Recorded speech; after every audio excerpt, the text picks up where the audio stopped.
You ask Tiger to solve. This deals with linear equations with one unknown. The final result is x equals -2. Let's solve it step by step. Simplify the expression. Group like terms. Combine like terms. Simplify the arithmetic.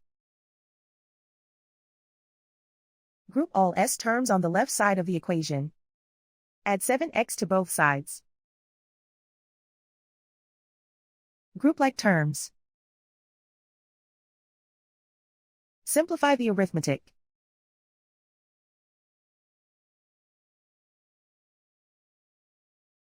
Group all constants on the right side of the equation. Subtract 16 from both sides. Simplify the arithmetic.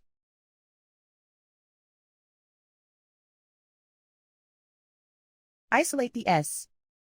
Divide both sides by 8. Simplify the fraction. Find the greatest common factor of the numerator and denominator. Factor out and cancel the greatest common factor.